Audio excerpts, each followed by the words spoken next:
What's going on, guys? Andrew Piluk Hockey here, back with another video, and today we're going to be looking at Artemi Panarin and Sergei Bobrovsky and looking at where they may be headed to, because there's been a lot of rumors lately, and even up to the trade deadline, which we're going to do a little bit of a track record story type of thing here regarding them and what they've done so far with Columbus and how they've gotten to this point, basically. So hopefully you guys will enjoy this video. I appreciate all the support lately. If you're a new subscriber, welcome. Thank you very much. Check out some of the other videos. And if you're very new to this page, to this YouTube channel, make sure to subscribe. I'd really appreciate it. We're trying to get our way to 6,000 subscribers. So thank you again for 5,000, because that just happened recently. So two of the biggest names out there for free agency, and it's looking more and more like that's where they're both headed. I know Columbus made a pretty solid run in the NHL playoffs this year, and they kind of had to, because if you're looking at the timeline,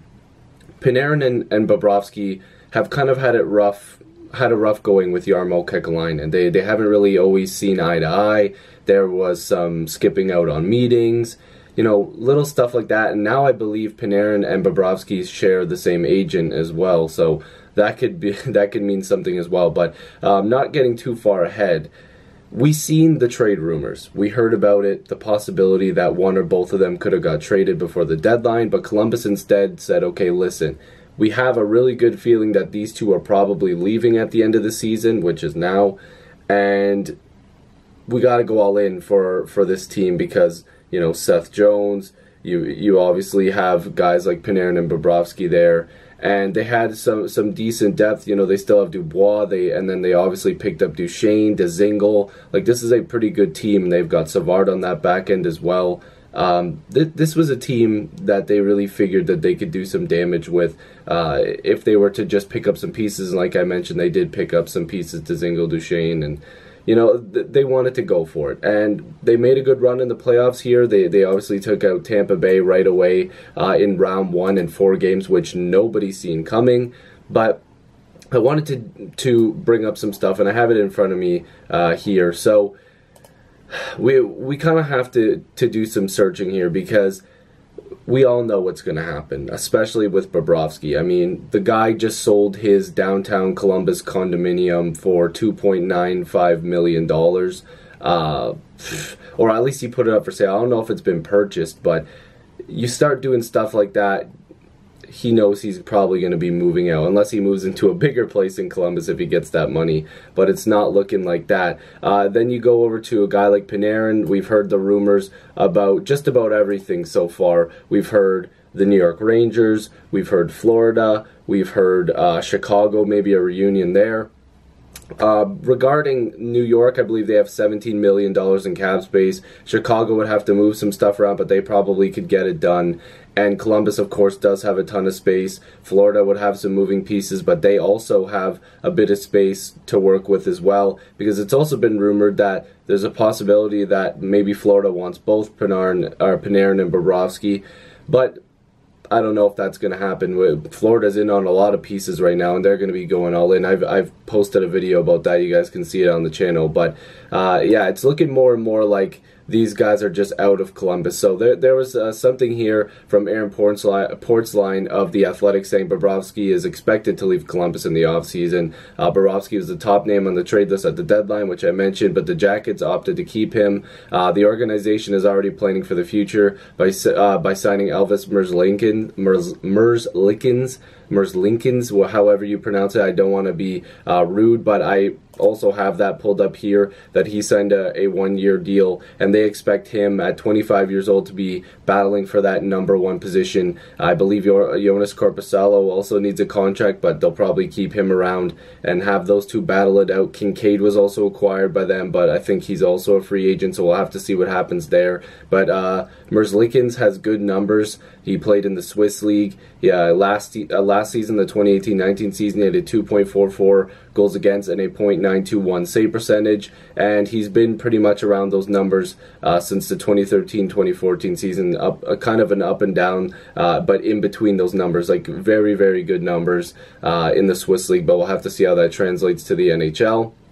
He is a former third-round pick of the Columbus Blue Jackets, number 76 overall, and he's from the 2014 draft. So good for him for getting that locked in. 25 years old. They probably expect that they want him to be battling for that job. Jarmo Kekalainen basically said that too, I believe. So that's good for them. At least they have a backup plan for Bobrovsky. It's obviously not Sergei Bobrovsky because his numbers are fantastic. So moving over to Bobrovsky's numbers, we might as well. We're already here. He's only 30 years old, so I guess some teams might be willing to fork out that big money, and it's probably going to be quite a bit of money. So this past season, 2.58 goals against average, a .913 save percentage. And if we're looking at the playoffs here, his playoffs numbers this past year, 2.41 goals against and a .925 save percentage. So his numbers have been very bad in the playoffs, at least 3 goals per game until this past playoff. So he knows that contract's coming. I guess it's a little bit of added power. So Bobrovsky is, in my opinion, and Panarin are out the door, but we'll have to see where they want to go. Panarin is definitely at the top of the list for me when it comes to guys who are available. 27 years old. Looking at his numbers this season, 87 points in 79 games played, and last season another 82 points. This guy can put up 90 points. I definitely think that's coming for him. In the playoffs, he was really good, 11 points in 10 games. The guy just put up points. He had 5 goals and 6 assists. Both these guys, Panarin and Bobrovsky, really knew that they had to turn it on and that they needed to get it going here to get a big contract. But with Merzlikins signed and Columbus looking at maybe keeping Duchesne if they can. I know Nashville's a team that's interested in him, and probably Montreal. Columbus has a lot of really tough decisions to make, and I'll probably get to Duchesne and Dzingel in another video, but Bobrovsky, they just didn't have a good relationship. Panarin, probably a little bit better of a relationship, but still not really there. I'm sure they both loved playing for Columbus. I'm sure they loved the fans and everything, but they're probably both going to be moving on. Now, this turns the question to you guys as well. I'll kind of give my thoughts, and I've kind of said it before in other videos, but where do you guys think Panarin and Bobrovsky are going to end up? I love turning this over to you guys.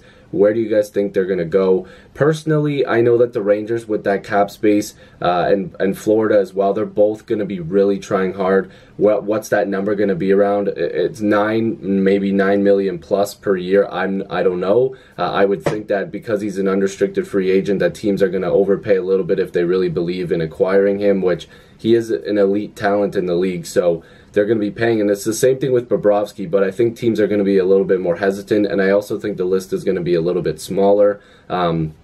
You know, there were some rumors early on that maybe Calgary should take a shot at Bobrovsky. I don't think that that's something that they're going to be doing now. They have their cap stuff they have to work with, but they'll probably figure it out.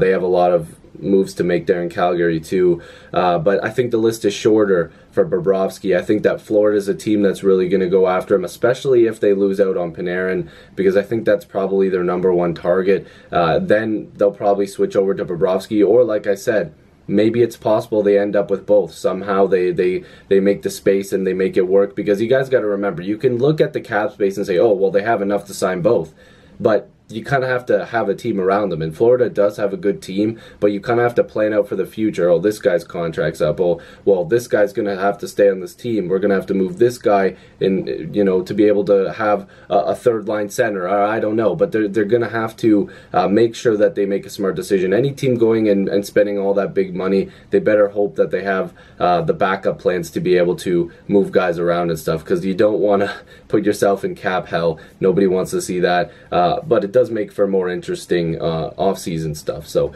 we'll have, again, like, I don't want to keep saying about, we'll have to see what happens, because I'm very interested in this. I think Panarin and Bobrovsky are going to surprise some people with how much money they're going to make, because I think teams are going to overspend for them. Rightfully so, they're good players, but you got to build a team around them. And if I were to take a shot here, I think Florida is probably getting one of them. Oh man, I really don't know.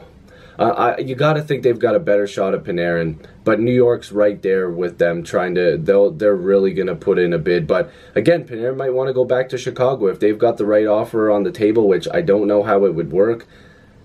Maybe that's where he ends up. Chicago always finds a way. And Bobrovsky, that list is much shorter. I don't think Calgary can pull it off now, but you got to have Florida on that list as well. won't be the Rangers because they've got the king, Henrik Lundqvist. So it's going to be interesting. Let me know down below, where do you guys think these guys are going to end up? Thank you guys so much for watching. If you're new, make sure to subscribe. I'd really appreciate it. Join the squad. Let's get to 6,000 subscribers. Again, thank you so much for 5,000.